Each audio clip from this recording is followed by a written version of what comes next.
The birthplace of the coronavirus, probably this facility, the laboratory in Wuhan, China. A laboratory with all kinds of military overtones. If I said that a year ago, I'd be branded a conspiracy theorist. I might be kicked off of social media. But now even the experts are acknowledging substantial indications that it came from this place. Not even Dr. Fauci can dismiss that at this point. And we had a beautiful statement from the former president of the United States today, Donald Trump, and it makes a lot of sense. The correspondence between Dr. Fauci and China speaks too loudly for anyone to ignore. China should pay $10 trillion to America and the world for the death and destruction they caused. Wow, how about that? How about that for leadership? How about there for clear-cut leadership? All right, now, the opposite of clear-cut leadership, Dr. Fauci. He's got all kinds of problems now. A lot of people suspect that he may not be around for too much longer.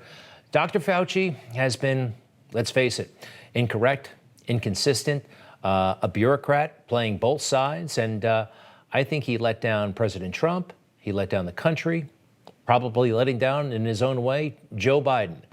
All kinds of correspondence we're going through right now that indicates, number one, how wrong he has been. And number two, that he knew a lot more about the situation with that laboratory than he's let on publicly. He allowed that theory to be minimized as a conspiracy theory.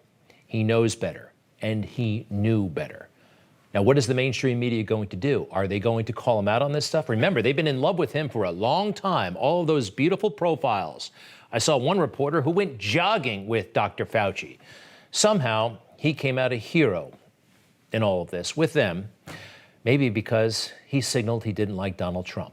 So what are they going to do right now? Because this guy, it's not looking good at all. What are they going to do? So far, it looks like they're going to ignore it. Let's go to David Muir, that thoughtful man, they say, on ABC News.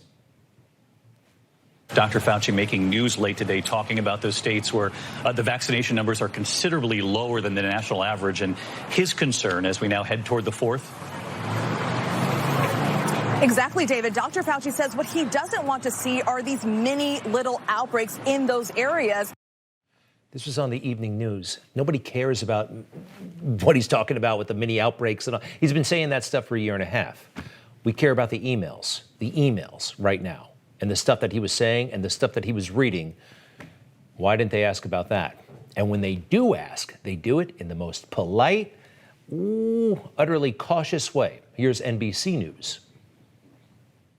Dr. Fauci, some of your emails were obtained by several news organizations under the Freedom of Information Act. You exchanged emails with the Chinese director of their Center for Disease Control. President Trump's former chief of staff today suggested that you and others didn't do enough to investigate the origins of the virus. Did you? Did you? Did you? You see, it has some teeth, and then they let him off the hook. Did you? Did you do that? Did you do your job? And he can answer it any old way. Better question is, what did you know and when did you know it? This seems to indicate that you know that that Wuhan lab may have been involved in all of this. How do they respond? Like any classic bureaucrat would.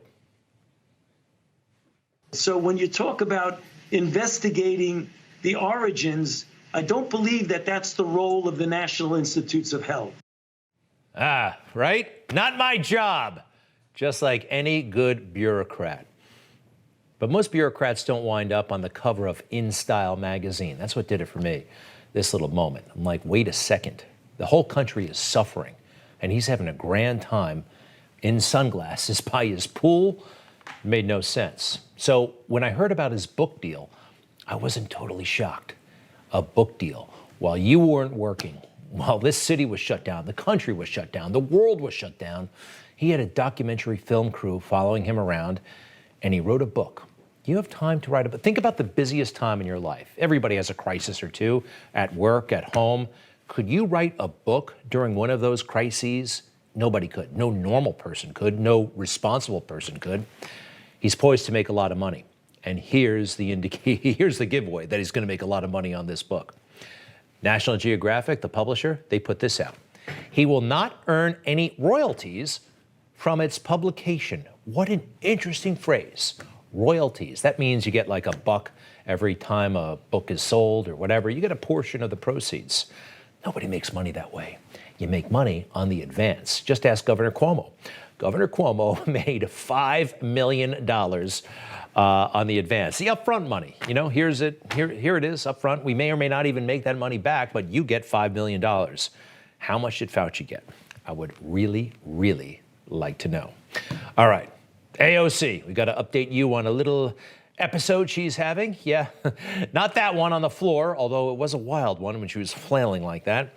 She took to Twitter and told us about her grandmother. All right, just over a week ago, my abuela, Spanish for grandmother, fell ill. I went to Puerto Rico to see her, my first time in a year because of COVID. This is her home. Hurricane Maria relief has not arrived. Trump blocked relief money for Puerto Rico. People are being forced to flee ancestral homes and developers are taking them. And then it shows some pictures of a pretty crummy room, dilapidated, stuff falling off the ceiling, that kind of thing. And this is her grandmother's home. So this is AOC's abuela, grandmother. Looks very nice, but you saw her home situation, not nice at all. AOC, instead of waiting for the government, instead of having waited for Donald Trump, could have done something on her own. She has the means. You know, she gets all kinds of side gigs all the time, like this one with HBO. Yeah, she was on an HBO TV show playing herself, and you get money for that kind of stuff. You do. All right, but I want to take another look at the abuela's house, okay? It does look pretty run down, not too nice. Here's an idea. Here's an idea. Go to Home Depot. They're actually all over the place in Puerto Rico. Vamos a parar un segundo, a enfocarnos.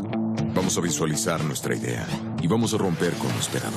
Vamos a ahorrar mientras convertimos lo moderno y lo tradicional en lo nuestro. Empecemos hoy en un lugar lleno de posibilidades y vamos a terminar convirtiendo en hogar cada habitación sin detenernos. Vamos a hacerlo. The Home Depot. Haz más ahorrando. Yeah, there are like 100 or so Home Depots on the island of Puerto Rico, all right? You don't have to wait for Donald Trump or the government, all right? AOC, I think your abuela deserves it. Plenty of talented craftsmen down there as well.